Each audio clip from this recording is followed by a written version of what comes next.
जीवन में सबसे बड़ी लड़ाई बाहर की दुनिया से नहीं बल्कि भीतर की दुनिया से होती है। इंसान बाहर की परिस्थितियों से कम और अपने मन के विचारों से ज्यादा परेशान रहता है।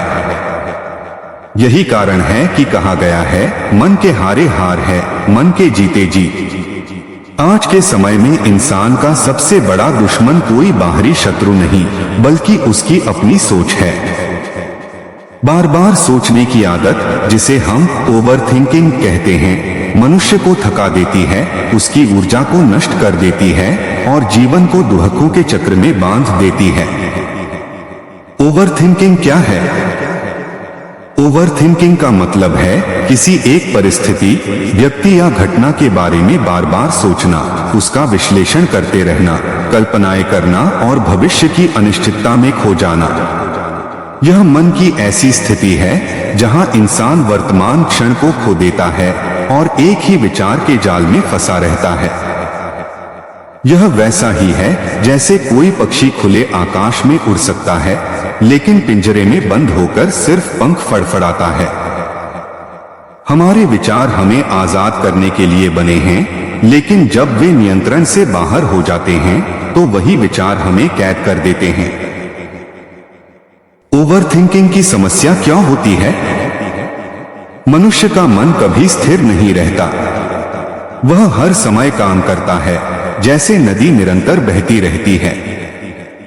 लेकिन समस्या तब होती है जब यह बहाव अनियंत्रित हो जाता है।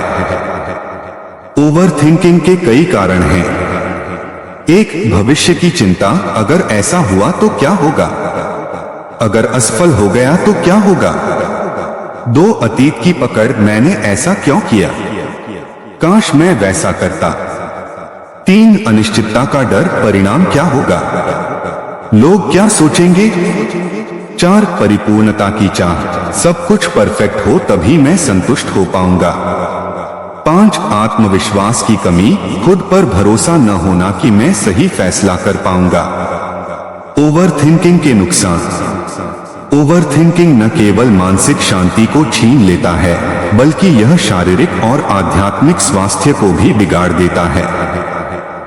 इससे तनाव और चिंता बढ़ती है, नींद की समस्या होने लगती है, निर्णय लेने की क्षमता कम हो जाती है, इंसान अपने लक्ष्यों से भटक जाता है, आत्मविश्वास धीरे धीरे नष्ट हो जाता है और सबसे बड़ी बात, इंसान वर्तमान में जीना भूल जाता है।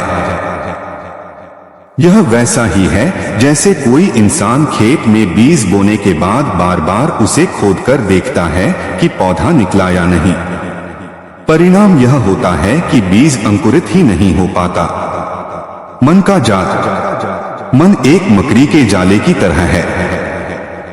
एक बार अगर हम उसमें फंस गए तो निकलना कठिन हो जाता है। ओवरथिंकिंग वही जाल है। जितना हम छटपटाते हैं उतना ही उलझते जाते हैं। इस जाल से बाहर निकलने के लिए हमें साधना, ध्यान और सकारात्मक दृष्टिकोण की आवश्यकता होती है। समाधान, ओवरथिंकिंग से कैसे निकलें? अब प्रश्न आता है, हम इस मानसिक जाल से कैसे निकल सकते हैं? यहाँ कुछ उपाय बताए जा रहे हैं जो न केवल मन को शांत करेंगे बल्कि जीवन को नया दृष्टिकोण देंगे। 1, वर्तमान में जियो। ओवरथिंकिंग की जड़ है अतीत और भविष्य में उलझना। जब आप वर्तमान क्षण को पकड़ लेते हैं तो मन स्थिर हो जाता है। सांसों पर ध्यान दीजिए, आसपास की छोटी छोटी चीजों को महसूस कीजिए, पत्तों की हरियाली, हवा का स्पर्श, पक्षियों की चहचहाहट। जो भी काम कर रहे हैं उसमें पूरी तरह डूब जाइए। 2, ध्यान और मेडिटेशन। ध्यान मन को काबू में लाने का सबसे प्रभावी उपाय है। रोज 10 से 15 मिनट शांत बैठकर केवल अपनी सांसों को देखना शुरू करें। धीरे धीरे यह समय 30 मिनट तक ले जाइए। ध्यान करते समय मन भटकेगा, लेकिन घबराइए मत। बार बार ध्यान को सांसों पर ले आइए। यही अभ्यास आपको ओवरथिंकिंग से बाहर निकालेगा। 3 विचारों को लिखो। जब दिमाग में बहुत सारे विचार हों तो उन्हें लिख डालिए। एक डायरी या कॉपी रखिए और अपने सारे विचार उसमें लिख दीजिए। जब वे कागज पर उतर आते हैं तो मन हल्का हो जाता है। 4 सकारात्मक वचन अफर्मेशंस।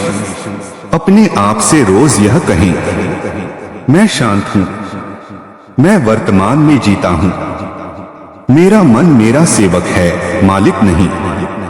ये वचन धीरे धीरे आपकी सोच को बदल देंगे। 5 कर्तव्य पर ध्यान दो, परिणाम पर नहीं। भगवद गीता का यह महान संदेश ओवरथिंकिंग का सबसे बड़ा समाधान है। कर्म करो, फल की चिंता मत करो। जब हम परिणाम की चिंता छोड़कर सिर्फ अपने कर्म पर ध्यान देते हैं तो ओवरथिंकिंग अपने आप समाप्त हो जाता है। 6 मन को काम में लगाओ। खाली दिमाग ओवरथिंकिंग की सबसे बड़ी वजह है। पढ़ाई, लेखन, कला, सेवा, योग, जो भी कार्य आपको पसंद हो उसमें मन को लगाइए। जितना ज्यादा आप रचनात्मक काम करेंगे उतना ही कम मन बेकार की चिंताओं में फंसेगा। 7 स्वीकार करो। हर चीज को नियंत्रित करना संभव नहीं। जो घटित हो रहा है उसे स्वीकार करो। एक्सेप्टेंस का अर्थ हार मानना नहीं, बल्कि यह समझना है कि अभी परिस्थिति ऐसी है और मैं इसे शांत मन से जी सकता हूं। 8 प्रकृति से जुड़ो। हर रोज कुछ समय प्रकृति में बिताइए। पेड़ों के नीचे बैठना, सूर्यास्त देखना, नदी के किनारे टहलना, ये सब मन को शांति देते हैं और ओवरथिंकिंग की पकड़ को ढीला करते हैं। 9 भक्ति और ईश्वर स्मरण। जब इंसान अपनी सीमाओं को पहचानकर ईश्वर के चरणों में समर्पण करता है तो ओवरथिंकिंग समाप्त हो जाती है। भक्ति हमें यह सिखाती है कि हम सब कुछ नियंत्रित नहीं कर सकते। कोई महान शक्ति है जो हमारे जीवन को दिशा देती है।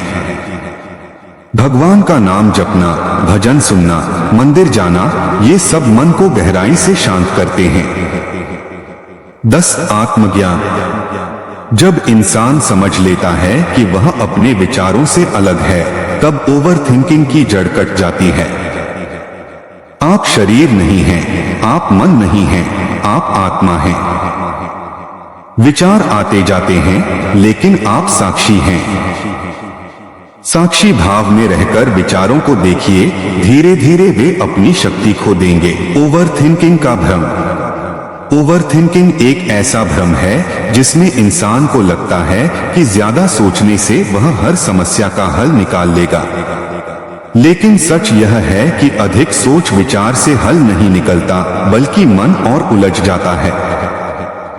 जैसे कोई व्यक्ति धुंध में खड़ा होकर बार बार आंखें मलता है कि शायद रास्ता साफ दिख जाए, पर सच तो यह है कि धुंध को हटाने के लिए इंतजार करना पड़ेगा, आंखें मलने से फायदा नहीं। ठीक वैसे ही जीवन की परिस्थितियां भी समय आने पर स्पष्ट होती हैं। जरूरत से ज्यादा सोचना सिर्फ मन को थकाता है। मन का स्वभाव है हर चीज को पकड़कर रखना। अगर किसी ने तारीफ की तो हम बार बार सोचते हैं। अगर किसी ने आलोचना की तो हम बार बार सोचते हैं। अगर कोई अवसर छूट गया तो हम पछताते रहते हैं। अगर कोई मौका आने वाला है तो हम डरते रहते हैं। मन को हमेशा किसी न किसी चीज में उलझे रहना पसंद है, लेकिन जब हम उसे सही दिशा नहीं देते तो वही ऊर्जा ओवरथिंकिंग में बदल जाती है। आत्मा और मन का अंतर। आध्यात्मिक दृष्टि से देखें तो मनुष्य 2 स्तर पर जीता है। एक मन और शरीर का स्तर, जहां इच्छाएं, भय, चिंता और कल्पनाएं रहती हैं। 2 आत्मा का स्तर, जहां शांति, प्रेम और आनंद है। ओवरथिंकिंग केवल पहले स्तर पर होता है। आत्मा के स्तर पर कोई चिंता नहीं, कोई उलझन नहीं। इसलिए जितना हम आत्मा के स्तर पर जीना सीखेंगे उतना ही ओवरथिंकिंग से दूर हो जाएंगे। ओवरथिंकिंग के 3 प्रकार। एक, अतीत से जुड़ा ओवरथिंकिंग, काश मैंने ऐसा किया होता, काश वो दिन लौट आते। 2, भविष्य से जुड़ा ओवरथिंकिंग, अगर असफल हो गया तो लोग क्या कहेंगे। 3, वर्तमान में भी असमंजस, क्या यह काम सही होगा, क्या मैं ठीक सोच रहा हूं। इन तीनों का इलाज केवल एक ही है, साक्षी भाव। साक्षी भाव की साधना। साक्षी भाव का मतलब है अपने विचारों को बाहर से देखना। जैसे कोई ट्रेन स्टेशन से गुजर रही हो और आप प्लेटफॉर्म पर खड़े होकर उसे देख रहे हो। ट्रेन आती है, रुकती है और चली जाती है। ठीक वैसे ही विचार आते हैं, रुकते हैं और चले जाते हैं। लेकिन हम क्या करते हैं? ट्रेन पर चढ़ जाते हैं और फिर उसमें बैठकर दूर तक चले जाते हैं। यही ओवरथिंकिंग है। अगर हम विचारों को केवल देखना सीख लें, उन पर चढ़े नहीं, तो धीरे धीरे मन शांत हो जाएगा। कुछ व्यावहारिक साधन। 1, विचारों को चुनौती दो। जब कोई नकारात्मक विचार आए तो खुद से पूछो, क्या यह सच है? क्या यह निश्चित है? क्या यह मुझे मदद कर रहा है? अक्सर जवाब होगा नहीं। इससे मन समझेगा कि यह विचार केवल भ्रम है। 2, स्टॉप तकनीक। जब लगे कि विचारों का तूफान बहुत तेज हो रहा है तो जोर से या मन ही मन कहो, रुको। उस क्षण गहरी सांस लो और ध्यान किसी दूसरी चीज पर लगा दो। धीरे धीरे यह आदत ओवरथिंकिंग को कम करेगी। 3, माइंडफुल ब्रीदिंग। दिन में कई बार 1 से 1 मिनट केवल अपनी सांस पर ध्यान लगाओ। सांस अंदर जा रही है, बाहर आ रही है, बस यह देखो। यह अभ्यास छोटे छोटे ब्रेक की तरह है जो मन को संतुलित रखते हैं। 4, सेवा और दूसरों की मदद। जब इंसान केवल अपने बारे में सोचता है तो ओवरथिंकिंग बढ़ता है। लेकिन जब हम सेवा करते हैं, दूसरों की मदद करते हैं, तो ध्यान बाहर की ओर जाता है और मन के विचार हल्के पड़ जाते हैं। 5, डिजिटल डिटॉक्स। आजकल ओवरथिंकिंग का एक बड़ा कारण है सोशल मीडिया। बार बार नोटिफिकेशन देखना, तुलना करना, दूसरों की जिंदगी से प्रभावित होना, ये सब मन को और उलझाता है। इसलिए रोज कुछ समय मोबाइल और इंटरनेट से दूर रहो। प्रकृति, परिवार और खुद के साथ समय बिताओ। भक्ति से समाधान। ओवरथिंकिंग का असली इलाज केवल ईश्वर भक्ति है। जब मन को ईश्वर में लगा दिया जाए तो बाकी विचार धीरे धीरे मिट जाते हैं। नाम जप करो, राम राम या नमः शिवाय।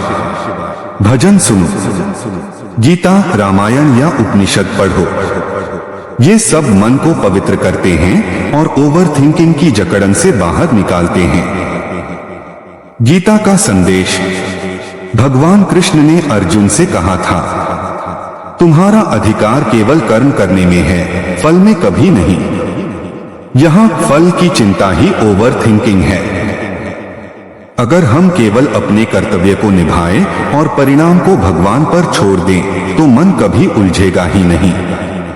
जीवन का रहस्य। ओवरथिंकिंग इसलिए होता है क्योंकि हम सोचते हैं कि जीवन पूरी तरह हमारे नियंत्रण में है। लेकिन सच्चाई यह है कि जीवन का आधा हिस्सा हमारे कर्मों पर और आधा भाग्य व भगवान की कृपा पर निर्भर है। जब हम इस सत्य को स्वीकार कर लेते हैं तो अनावश्यक चिंता अपने आप समाप्त हो जाती है।